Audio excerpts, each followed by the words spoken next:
Welcome to the 2018 Tri-RAC. Lot of fun things going on with Bureau of Land Management right now. 2017 presented many challenges for our resource advisory councils. There was a RAC review that was done by the department that limited our ability to conduct meetings during the year. And we're still waiting on nominations to be approved to fill some of our vacancies.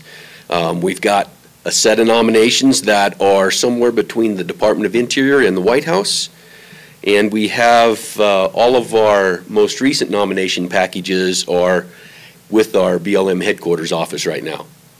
So, you know, we have future challenges trying to figure out how we're going to conduct business while we're waiting on nominations to be approved, looking at ways to increase efficiency and ensure we have the resources to support the RACs, and filling the vacancies of the DFOs and BLM leadership representation on the state level subcommittees. So some of the things that we accomplished throughout last year, obviously we had a sage grouse state level subcommittee meeting in January.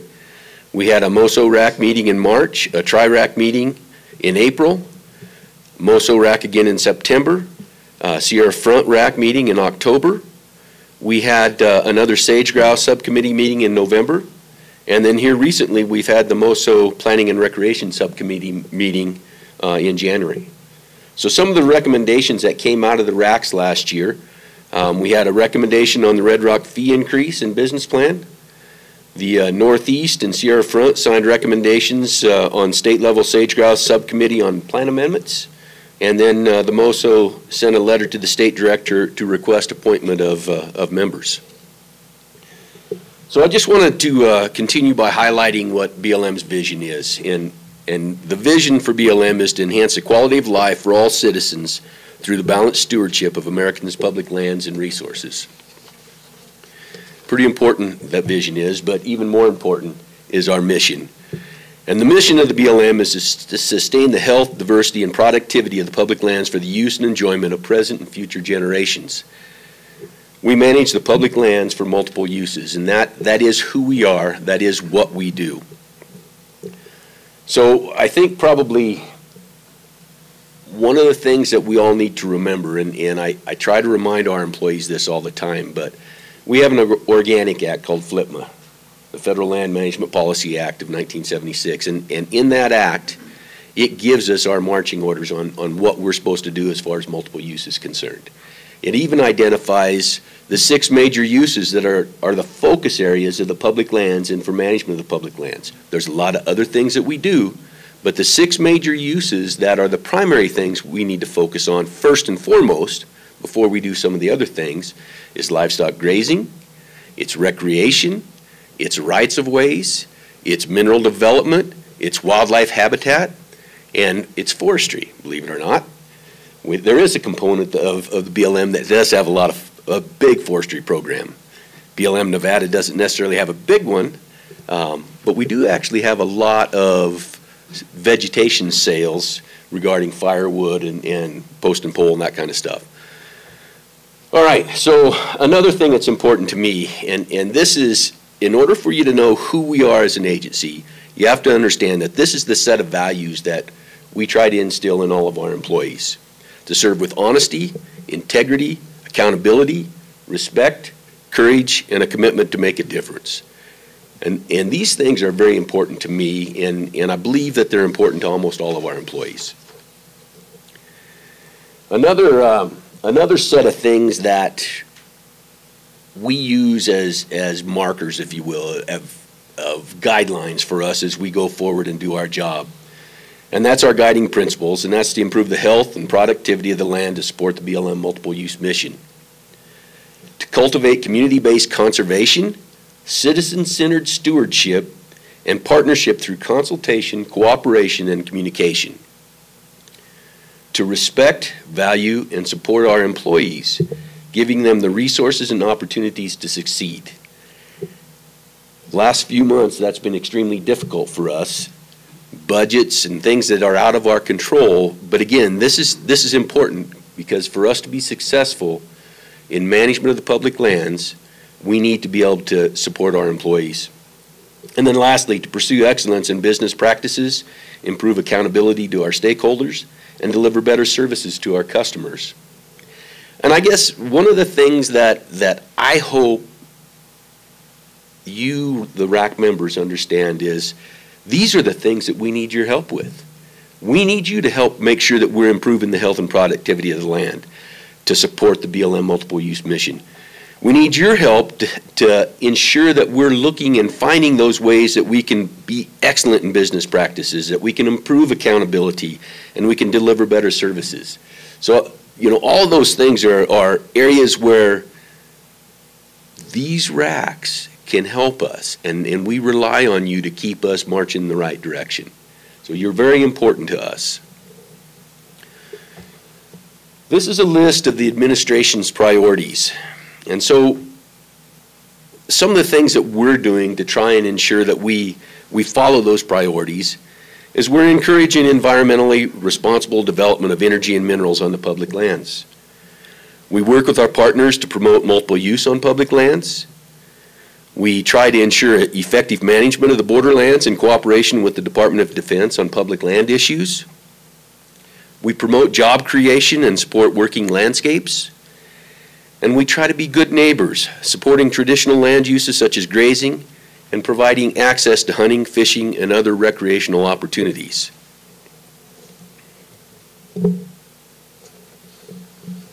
Sorry, my fingers don't always work very well.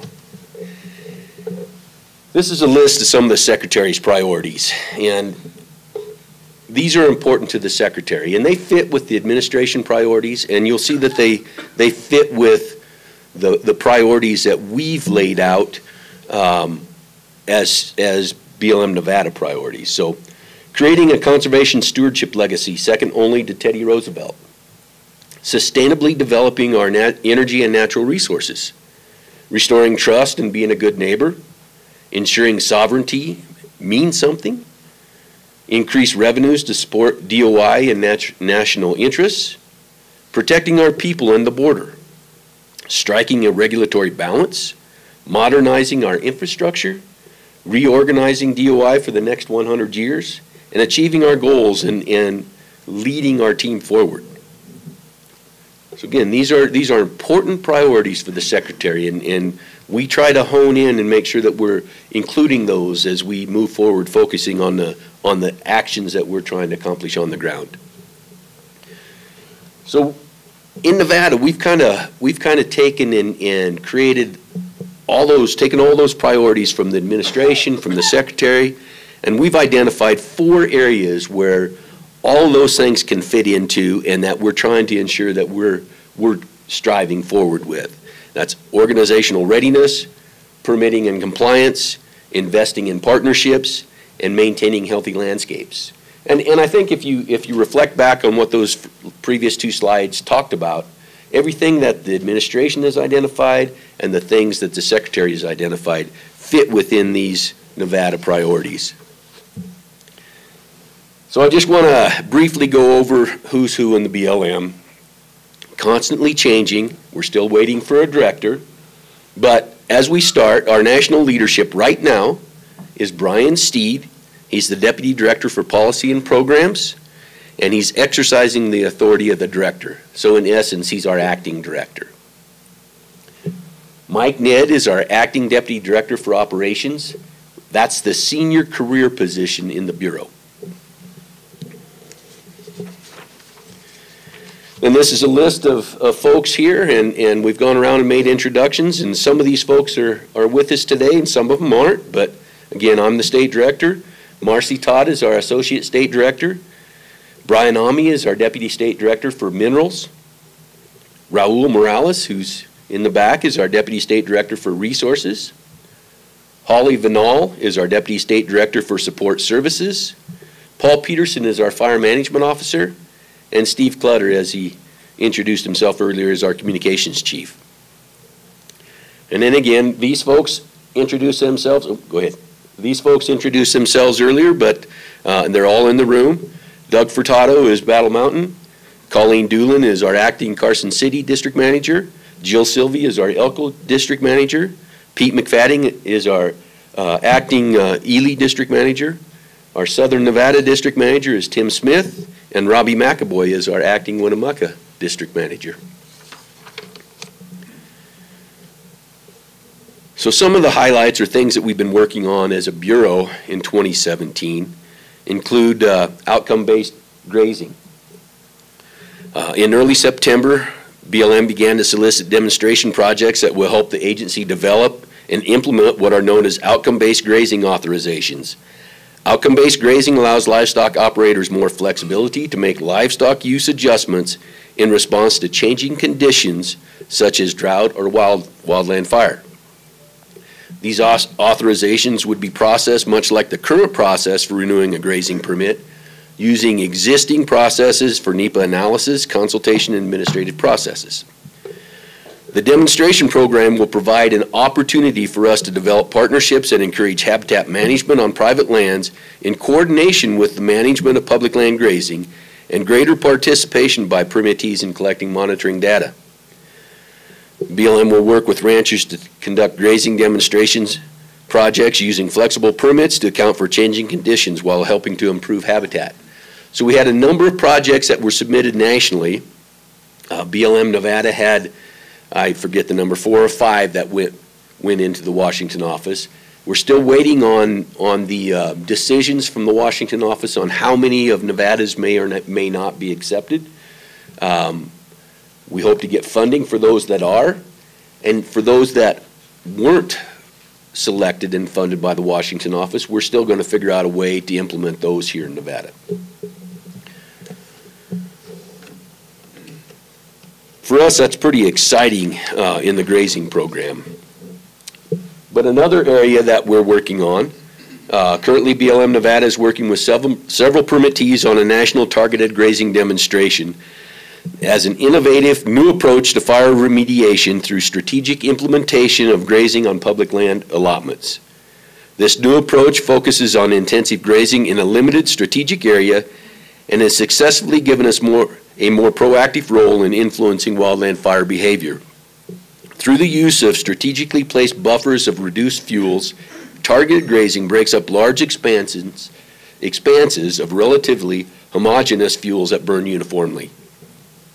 So that's another area where we've already seen the ability to utilize livestock to help us provide or put in fuel breaks, and we're trying to expand that program and use it on a more national basis. So we've got a number of projects underway here in Nevada as well as Idaho and Oregon and other places, and hopefully we can learn and build off of that. Another area where we provided relief this year was, or we assisted with Hurricane Maria relief. We had law enforcement rangers from the Ely District and from the, well, one of our rangers resides in Fernley and works for both the Carson City District and the Winnemucca District. But they went to San Juan in Puerto Rico and helped with Hurricane Maria. The Rangers were part of a quick reaction team that became emergency first responders for guests and staff at the La Concha Hotel where they were staying when Maria hit. This is just another example of things that continue to go on here in Nevada. Switch 1 and Switch 2 sites were dedicated in December 2017, were the culmination of a multi-year process that included the first successful auction of parcels identified exclusively for solar energy development, less than 1 year to complete the environmental analysis and 15 months of construction. So that's a big win, a big plus for the Southern Nevada District. They did a fantastic job on that project. They had assistance from our state office with our renewable energy coordinator out of the state office, but it went really good. Another area where we continue to have accomplishments is our minerals program. We generated $7.8 million in revenue from oil and gas and geothermal leases. We distributed $5.1 million to the state and counties. We closed 137 abandoned mine land features, and we approved the McGinnis Hills Power Plant Phase 3, the largest geothermal plant in Nevada.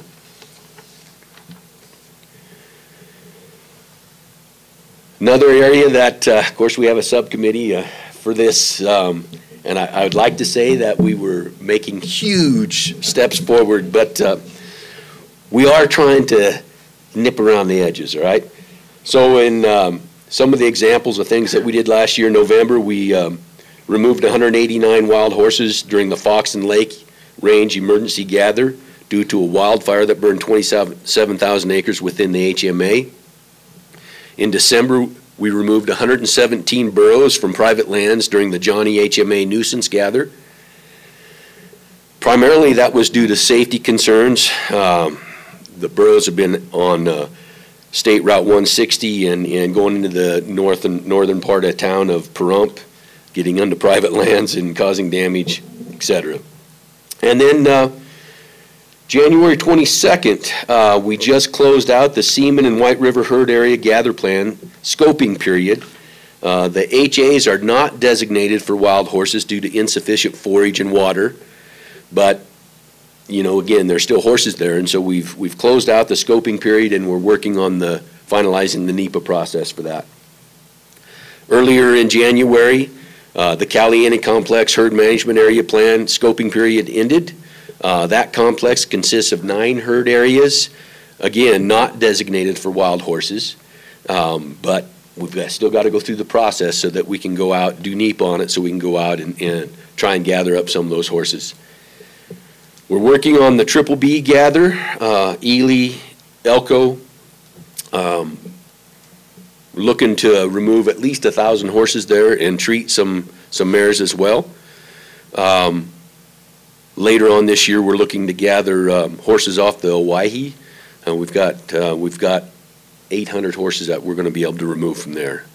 So again, there's a number of things going on in the horse program. Not near enough, but it's a start.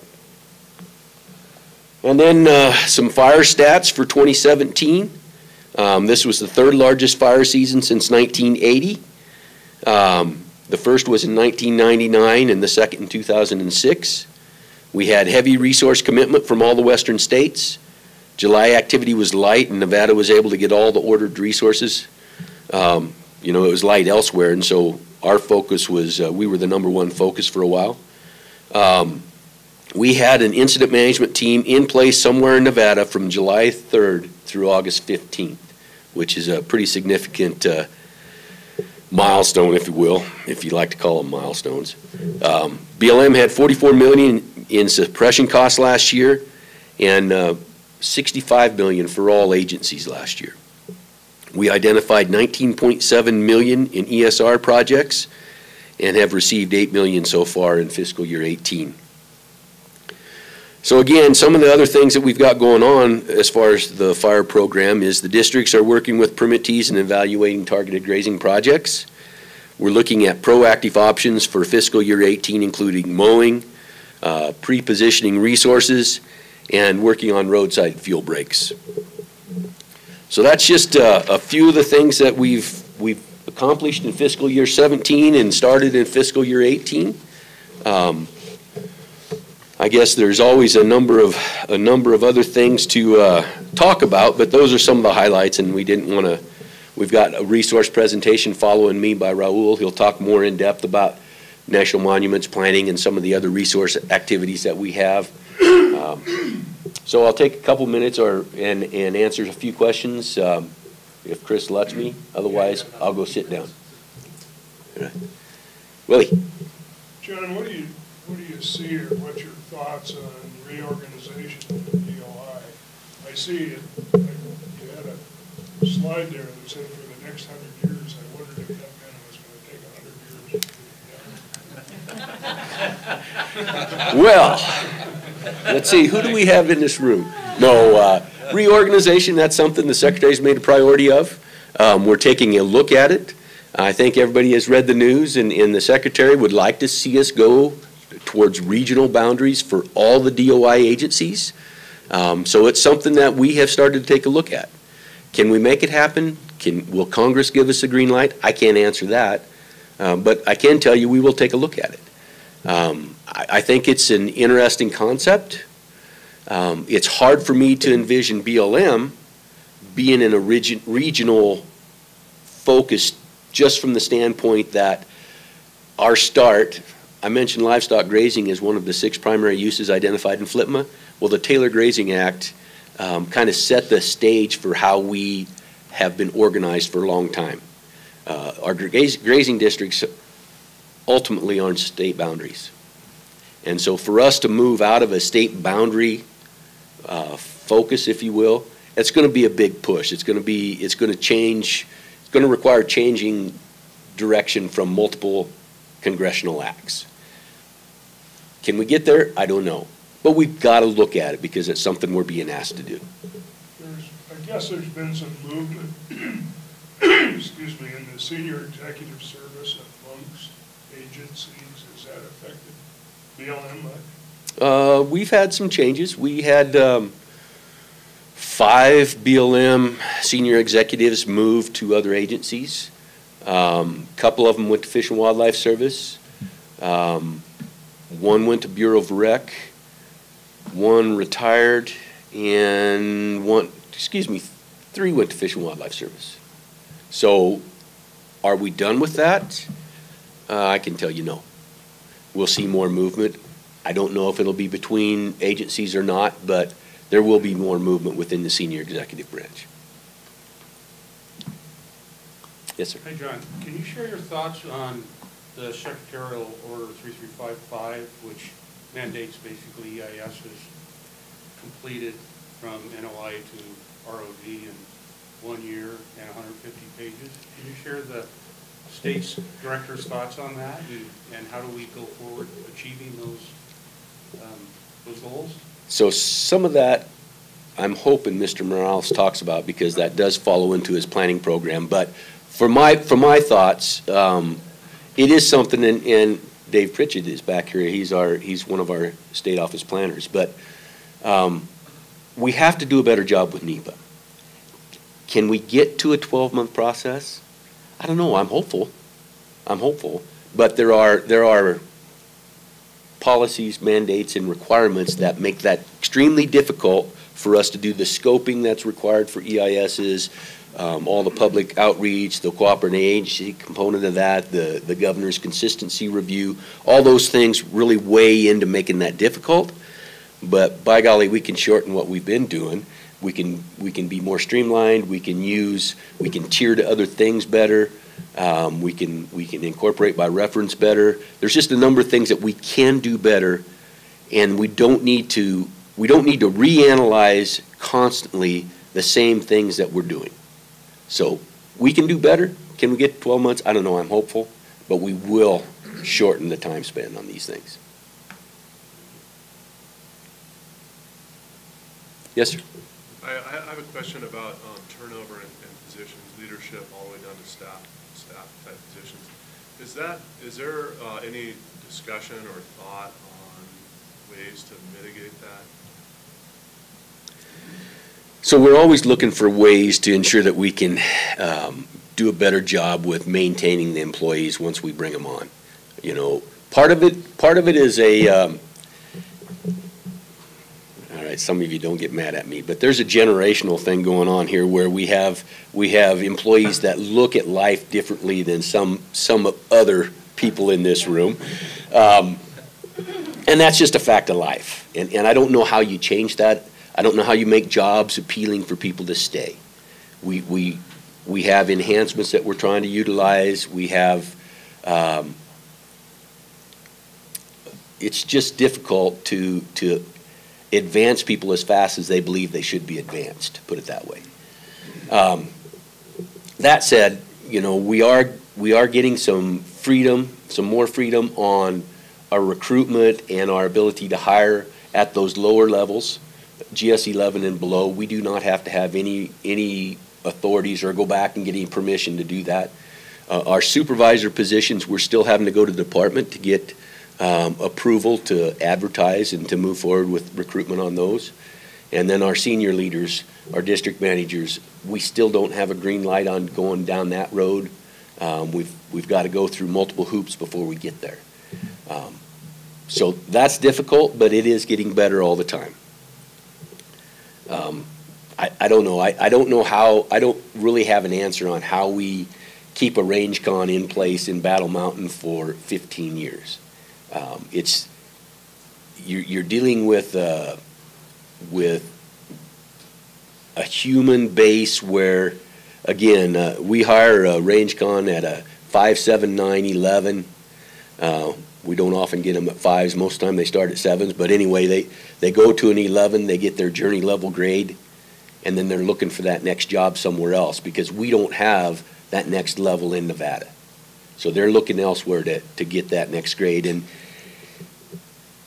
there's a different viewpoint on the current generation on longevity in position. They want to move. They want to be going forward in their careers, and they don't believe that they need to have that same amount of experience level that some of us felt like we needed to have.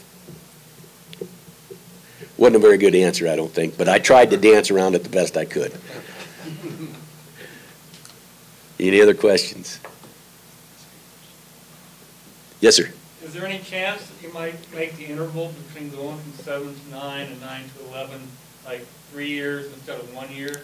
Because that gives people an idea.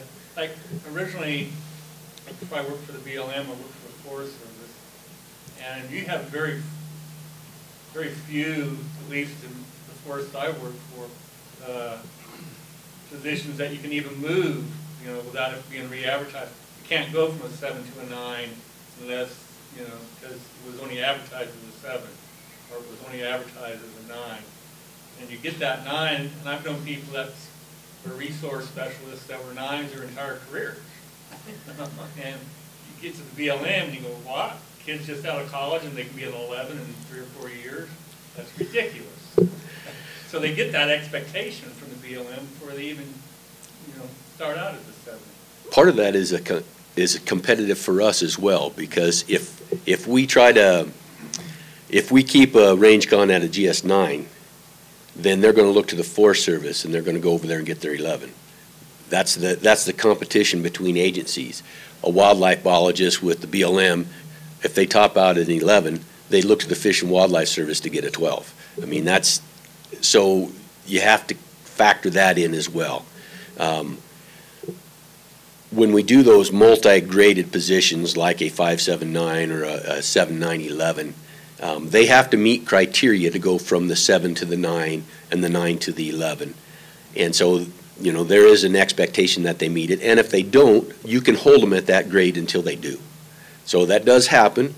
Again, it's up to the supervisor to make sure they're engaged and they're paying attention.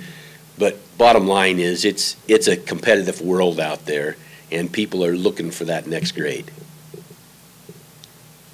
You know, that's not unique to the BLM. In the mining industry, it's the same thing. Until, you know, us old guys retire or move on, there's no place for the younger generation to move up. And it's the same, very competitive market, and if they don't like where they are, they're going to go to the neighbor next door and do the same thing there. But I think it's unique to just our culture right now. Yeah. Well, and I'd add too that it's critical that your journey level is kind of on par with journey level in other agencies, for example, the Fish and Wildlife Service.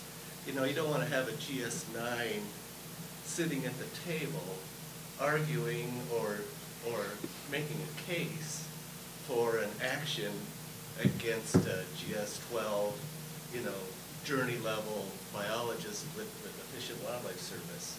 It just doesn't work out very well. So I do think that there's room to let the journey level grade creep a little bit, if at all possible. I know that's a tough one, and it's all money, but really, you know, I think one way to get a little more long-term tenure in positions is to get the journey level where it really belongs in terms of being on par with who they're working with. I would like to see us be able to increase grades. I don't think we'll be able to do that for a while, but one thing that we are working on, and I think it's probably the most important thing we can do, and that's to ensure that our journey level people are actually at that journey level, that they do have the training behind them, they do have the knowledge, skills, and expertise to be able to do the job, and to really function the way. Example I saw the industry where there is no opportunity for advancement whatsoever. Yeah, I'm not sure that would go well for us. All right, I think that's probably it. Chris has given me a signal over here, so thank you very much.